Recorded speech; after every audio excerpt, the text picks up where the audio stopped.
Salve, salve, torcida tricolor! O que vocês acharam da vitória imponente do São Paulo ontem, quebrando esse tabu de nunca ter vencido o time do Talleres de Córdoba? Esse tricolor do técnico Luiz Beldia tem se mostrado, galera, um time muito consistente e tá deixando nós torcedores sonharmos com coisas grandes esse ano, concordam? Bom, antes de mais nada, peço que se inscreva. É grátis, não cai o dedo, você apoia o canal dessa maneira. Em troca, eu não vou ficar aqui de enrolação com vocês. Então, vamos embora pro vídeo. Já deu, tem dado certo, espero que não pare por aí. Esse sorriso do Luciano ajuda a explicar a fase do time desde que o Zubeldia assumiu. A vitória contra o Talleres garantiu a primeira colocação no Grupo B da Libertadores. O time já estava classificado também para as oitavas de final.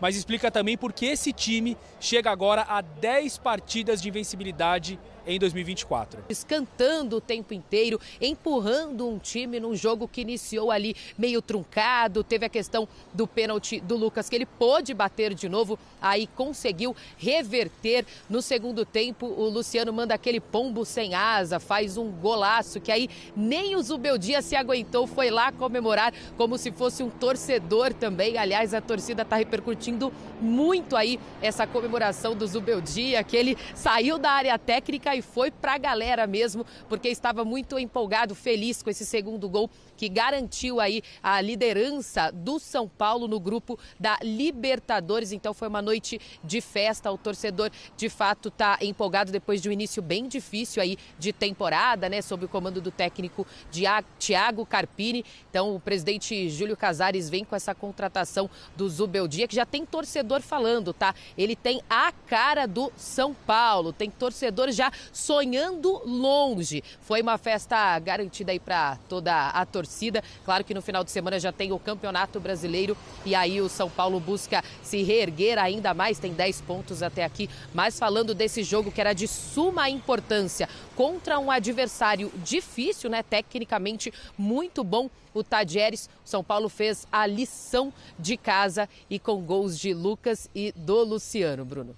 A gente vai ver na tela exatamente números... O Dorival transformou ele no Alisson volante, que é de fato um outro jogador. É isso que eu tô dizendo. Meio que um outro... Era outra posição. E tudo que ele passou na vida pessoal dele, né? Sim, é outro jogador, é uma coisa impressionante. Parece que é outra pessoa, né? Isso. Impressionante.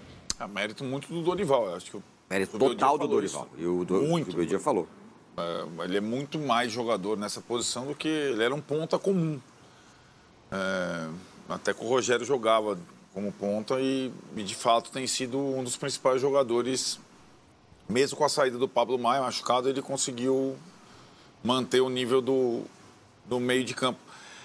Na verdade, né, Tironi, a partida de ontem foi uma prévia do que é um mata-mata de Libertadores. Pela circunstância, valia o primeiro lugar da chave, pela atmosfera, mais de 56 mil pessoas... pela devoção dos dois times. Eu, sinceramente, não acreditava que o Talleres jogasse com tanto interesse o jogo. Até uma pilha um pouco acima do que eu imaginava, talvez por conta de defender uma invencibilidade gigantesca. O Talleres não queria perder de jeito algum. 17, né? Foram 17 para e catimbou, e bateu, e reclamou, e foi. Então, transformou como se fosse um jogo eliminatório. Na verdade, não era, né? Os dois estavam classificados. E acho que o São Paulo conseguiu vencer sem ser exatamente brilhante, mas sendo melhor que o adversário. Que é mais ou menos o desejo de um time que joga em casa uma partida contra um adversário de bom nível. A surpresa na escalação, a gente adiantou aqui, ia jogar o Juan e não ia jogar o Caleri. Todo mundo... Como é que foi? Qual a reação? Isso, já temos um corte. Exatamente. O Zubeldia optou pelo Juan pela questão da estrutura física do time adversário, que é impressionante, muito jovem, muito forte, para tentar marcar a saída de bola, abafar e pressionar, sendo que o Caleri não vinha atuando, estava afastado por uma condição na panturrilha. E acho que a estratégia deu certo nesse aspecto, né? Mas, no primeiro tempo, o São Paulo viveu dos seus dois laterais, viveu da jogada pelos lados, do Igor Vinícius e do Wellington. E aí a nossa grande dúvida antes do jogo era como é que se comportariam Luciano e Lucas juntos. E aí o Lucas foi para o lado direito e o Luciano jogou na dele. Isso ainda não é uma coisa, pensando para frente do Mancini, bem resolvida. O Lucas não é mais um ponta direita, ou ele vira, falando que o jogador se adapta, né? Acabando de ver o Alisson, depois de velho, virou o melhor volante do país, entre aspas. Ou o Lucas se reinventa e passa a ser um meia-direita, isso o Zubeldia deu como o Nestor pelo lado esquerdo, ou ele vai ter dificuldade. O São Paulo não funcionou, nem o Nestor um pouco menos, porque ele faz a jogada que origina o pênalti, mas nem o Lucas nem o Luciano jogaram bem o primeiro tempo. E o São Paulo viveu das jogadas pelos lados com os dois laterais contestados, mais fortes, agudos, que incomodaram o Talheres o tempo todo, o Wellington e o Igor Vinícius. E aí saiu o pênalti do Nestor, o Lucas perde, o goleiro se adianta, repete o pênalti e o Lucas faz o gol.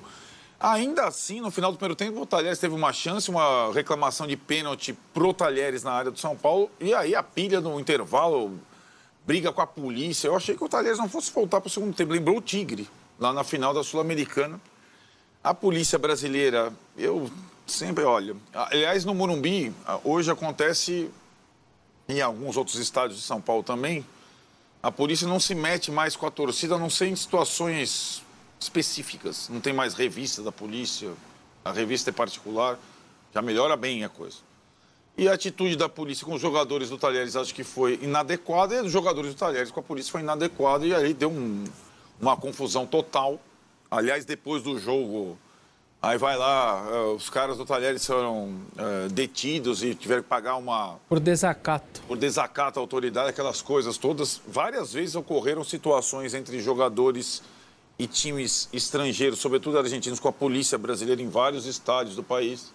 Mas, posto isso, o segundo tempo, o Talheres veio de novo com a faca entre os dentes, mas daí o São Paulo fez um bom jogo no segundo tempo. Bem controlado, melhor disposto taticamente. As trocas acabaram dando resultado. O Calher entrou no momento correto e entrou muito bem no jogo. Talvez ele não tivesse gás para 45, mas para 60 ele teve.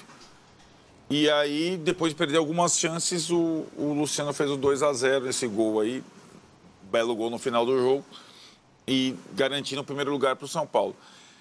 É um time, o Zubeldia aí comemorando essa cena que viralizou e tal, né? Ele comemora os gols junto com os jogadores, mas é um São Paulo agora invicto nas mãos do Zubeldia, mas muito mutante, né? Você não consegue identificar o time titular. Ontem ele falou um pouco do que é o sistema dele, em números. Ele falou, 4-2-1, mas que pode virar 4-3-3. Mas o Nestor, é aí que está. Para não virar 4-2-4 e ser um time inviável, o Nestor, que era o Nestor da época do Dorival, faz mais ou menos o mesmo papel que fazia com o Dorival. Ele ataca pelo lado e volta pelo meio, né? Então ele faz mais ou menos a mesma coisa que ele fazia com o Dorival. Mas o Zubeldia vai ter um grande desafio a partir do jogo de domingo contra o Cruzeiro e na sequência do Brasileiro até voltar a Libertadores lá na frente, que é a perda de jogadores para seleções, sobretudo do meio campo para trás. E contra o Cruzeiro ele não tem, por exemplo, o Luciano, suspenso, nem o Igor Vinícius. Aí talvez o Lucas jogue no lugar que ele se sente mais à vontade. Então, tem muita coisa ainda para burilar e para ajustar no time, mas o fato é que o primeiro período do Zubeldia, que acho que se encerra no domingo contra o Cruzeiro, ele foi bem aproveitado, né? Ele pegou o time zerado com 3 pontos apenas na Libertadores contra o Conbressal, conseguiu levar ao primeiro lugar, pegou o time zerado no Brasileiro, zerado não, porque o Milton Cruz tinha vencido em Goiânia, mas lá na zona de rebaixamento, e levou a posição intermediária e passou de fase na Copa do Brasil sem perder jogos. Então, a primeira amostra dele é muito boa. Muita gente aqui falando que no estádio ontem, estava falando que, não, se não fosse aquela derrota para o Talleres na primeira rodada, estaria lutando pela melhor colocação geral e tudo mais, tal, mas enfim, já foi. Perder para o Talleres na Argentina, esse Talleres hoje é perfeitamente normal. Para qualquer time, podia ter o Palmeiras, verdade. O Atlético, aliás, é isso o Flamengo. Que eu ia ponderar. São Paulo não ganhou de qualquer um assim. Agora, final de semana, segurou um 0-0 jogando melhor que o Boca dentro da Bomboneira. Há 2 semanas meteu 3-1 no Independente. Tô contando só os 2 grandes ali do país. Há 1 semana e meia meteu lá 3-1 no Independente dentro do estádio Libertadores de América. É um time muito bem organizado, bom talentos. São Paulo não ganhou de qualquer um, não. Ficou claro para mim isso. E o Fernando lembra que, como o Núñez será a final da Libertadores, teoricamente é melhor para qualquer time enfrentar o River na semi do que na final, pois pelo menos poderia jogar uma em sua casa. Concorda? Mas é verdade. Faz sentido. É um bom ponto. Mas e aí, Massa? Muita gente também falando da arbitragem, que teve um pênalti do Luciano não marcado e tal.